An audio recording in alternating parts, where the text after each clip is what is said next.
I can't even like do shit.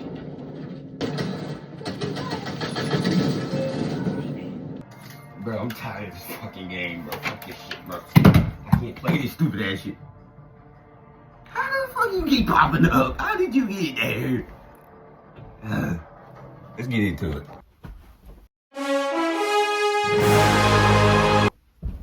What's good, B2B crew? And I'm back with another proper you guidance. This is day 2, my nigga. It's gonna be going into the positives and the negatives of acceptance. And then also we're gonna get into the question of the day. The question of the day was, what made me want to pursue music? And I'm gonna get into the question like a little bit deeper into the video, but y'all just tune in to be ready. So the meaning of acceptance is the act of agreeing to something, whether it's an offer, a situation, or a concept. So what are some positives and what are some negatives of acceptance?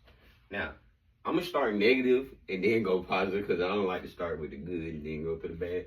So we're gonna go bad and then we're gonna go good. So the negative number 1, neglect personal needs.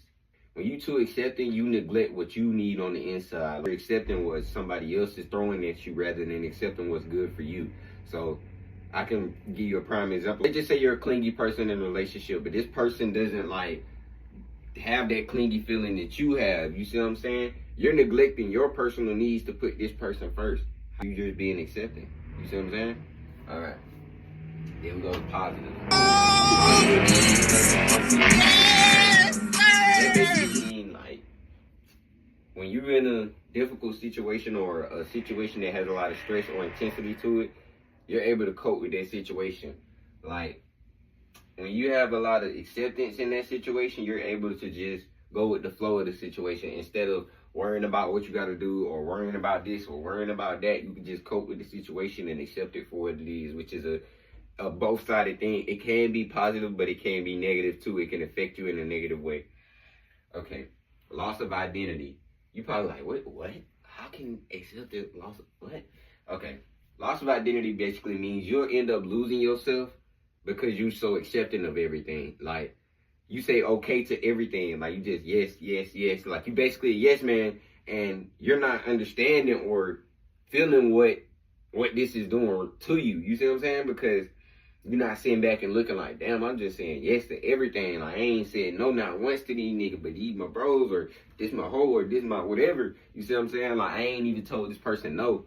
So you end up losing yourself because you're so accepting of things that probably ain't for you, and you won't be able to like say like, it's not for me. So you end up losing yourself, diving into, it could be a lifestyle, it could be whatever. You diving into a lifestyle that you really not into or you really not for, and you end up losing who you are as a person. Back to positive, leads to greater sense of peace. That basically means like you instead of being like, how do I put this in words? Instead of being like how you would normally be in situations like let's just say, like you would think about it, you think about it again, think about it 3-4 times, overthinking it, all this type of shit.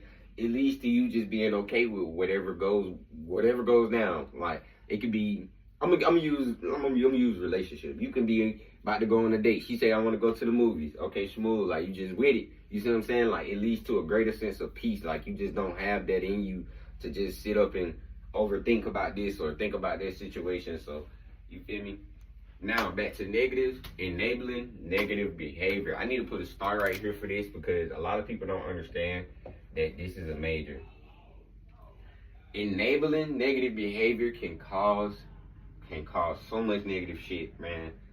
And like, let me tell you something. When you too accepting of negative behavior, it affects you as well. Because you're not seeing that you're accepting behavior that should not be for you at all. Or you're accepting habits that should not be for you at all. A lot of people end up doing this. I see this a lot. Like, a lot of people enable people. And then when they get to a level of just being an asshole or being the person that you didn't expect them to be, you get mad at them. No, nigga, you can't expect a person to stay the same. You're enabling that behavior, so they're going to go deeper and deeper and deeper and deeper into it until they feel like in their mind, somebody telling them this shit wrong, because nobody ain't telling them like, bro, this shit wrong. So they gonna keep doing it regardless of what anybody say, because They nobody ain't never, the core ain't never told him, oh, this shit wrong, bro. You shouldn't be doing that. Like, this shit dumb in hell.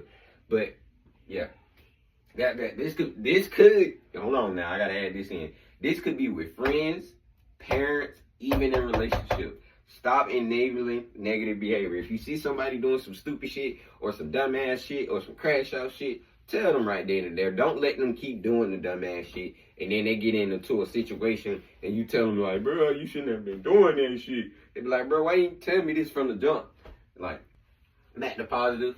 Greater resilience. Greater resilience is basically just saying like you're able to cope in any situation. Like you just able to cope regardless of the situation, regardless of what situation you put in, you're able to cope with that situation and not only cope but thrive in that situation. Erosion of boundaries. When you are overly accepted, it's harder to set boundaries, which in turn can lead to disrespect. It also leads to you feeling that you have been taken for granted. Now, erosion of boundaries basically means like somebody not respecting you, like you accept too much to the point where somebody doesn't know your boundaries and they overstep your boundaries. Prime example, let's just say you got somebody that like always invade your personal space, right? But you never told them that you like your personal space, like you don't like people in your face all the time. But you never told them or opened your mouth to say that. They gonna keep doing that shit because you're not saying nothing. So if you're not saying nothing, I guess it must not be a problem. That's how the human mind works. I don't know why, but that's just how it is. Okay. Now, compassion and forgiveness, positives. Compassion and forgiveness. I say the more you accept things, the more faster you can heal. So I say, like, if you're healed on the inside, it makes it easier for you to forgive somebody else for what they did. And it makes your heart softer because it's like, okay, I accept you for what you did and I can move on from what you did, but I'm not going to hold you and we just going to move on from there. You see what I'm saying? I'm not going to hold you accountable for that. I'm going to hold you accountable for that, but I'm not going to hold it to you for the rest of my life and just let it go. It's a two-way street of negative and positive, because when you're very accepting of certain things or you got a lot of acceptance within you, you end up having a lot of compassion or forgiveness because you're like, it is what it is. You ain't gonna really too much trip about it, which could lead to positive, you know what I'm saying, positive effects too. Like it could lead to you just being more calm, more peaceful, greater resilience, things like that. It could lead to that, but it could also lead to like you being too forgiving or you being too compassionate. You see what I'm saying? And the more you accept things for what they are, the faster you can heal. That is true.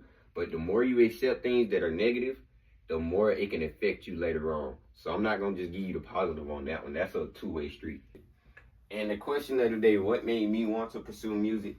Honestly, this has to do with it. Like accepting that I'm actually good at the shit. Like I couldn't help that I was good at it. Like I had to accept that, like, in my mind, I know that I'm good at music. Like, yes, it's fun and all that, but it's not like my real passion. So making me pursue it, the real thing that made me pursue it was understanding like this is not my passion, but this is something that people love me for, or certain people love me for, or a group of people love me for, and it's not something I would want to take away from them just because I don't understand it or I don't want to be all in it. It's not something I would want to take away from you. Instead, I would want to embrace that. You know what I'm saying? Like embrace the fact that I didn't really want to be no rapper at all. Like the shit I wanted to do had nothing to do with rapping. Like I just always been good at it since I was a kid. Like since I was young, I was doing karaoke nights and shit like that. I could put a video in here so you can see, like, since I was young, music has always been a part of me. So I just was like, shit, I might as well accept the fact that I'm good at it and just goddamn go with it. Like just do it. Like, and like I said, it really wasn't no real reason. I was just like on some shit like, bro, if these niggas can do it and they actually trying and I'm good at it and I'm not trying, just imagine if I did try. You see what I'm saying? That's how I think. Like these people doing it and they're not trying, and I'm doing it and these people doing it. I'm sorry, let me correct my sentence. These people are doing it and they're fully trying. I'm doing it and I'm bullshitting with it. So just imagine if I really put my full 100% into it. You see what I'm saying? That's what I mean when I say like, I just had to accept the fact that like I'm good at music. I can't help that. Like music just running my blood. I've been listening to music for my whole damn life. So music just always ran in my blood. Like my uncle, he an engineer. He know how to like, you know what engineers do. So he always had, like, even from a young age, he had me in the studio, his own studio. So he had me rapping at a young age, and it just kind of grew along with me. Like, ever since I was young, it just grew along with me. Like, from singing to rapping, like, I always just been involved in music. So it really wasn't nothing that made me want to specifically pursue it, but it was a lot that led up to me pursuing it, if that makes sense. Like, I didn't aim to pursue this, but it was so much that led up to me just being around rap and being around music that I was just like, fuck it, I might as well do it. Especially because, like I said, if I can be good at music and I'm not trying, just imagine if I was fully like 100% just all in. That's how I think. Like, I think like that. Like, I think like, man, I never know what this could do for me. And being that I never know what this can do for me, I could easily just snap and put in 100% and then it take off. You see what I'm saying? So I thought about it like that. And it was just basically being accepting on the inside of just like, nigga, I know how to do music. And if I know how to do it, I might as well. This some shit I was doing when 9 times out of 10, half of the people that was rapping, they started off high. I swear to God, half of the people that was rapping, they started off just hotboxing high or just freestyling, excuse me, or just freestyling around the house. That's how most people start off. That's the common way to start off. I just happened to have a lot of people in my family that did music or was around music. So it just kind of fell into my blood. But it wasn't for no real reason. And I want y'all to like, I hope y'all enjoyed this, but I want y'all to like add more questions. Because last time y'all didn't add as many questions. And I want y'all to like engage, man. Fully engage each other. Like have conversations with each other in the comments. Don't just limit yourself to watching me. Don't limit yourself to just watching me. Like just get your hands all in, man. Go watch somebody else's page. You never know who might comment on this shit. That's how I'm learning, bro. You never know who might comment on this shit. So just go to everybody's stories, man. Look at their shit, support their shit. You know what I'm saying? And another thing, this the last thing. This the last thing, and then I'm done. I need us to get to a level of accepting that somebody is good at something. That's what I really wanted this to be about. I need us to get to a level of accepting and understanding that somebody is good at something and supporting them for that something, regardless of if you like them or not. Like, we got to get to a level of just reposting it because you like it. Don't let somebody else or what you got going on with somebody else affect what you like, because that's how in the end you end up losing yourself, because you want to live up to another nigga image or another female image to make yourself feel good. No, if you like something and it's hard to you, repost it. Like, I ain't saying you gotta show absolute love every time, comment every time. No, but if it's hard to you, bro, show that love, because you never know what that love will do for somebody. So I just say, show love, man. Like, we gotta get to a real understanding of just showing love to everybody. Show love to everybody. Embrace everybody. This is a community. This is a family. This is a nation. This is an army. But yeah, this was a good little word of the day. I like this word, acceptance. Acceptance. Acceptance. You gotta say it with your collar up, huh? Acceptance. See y'all later, man. One love.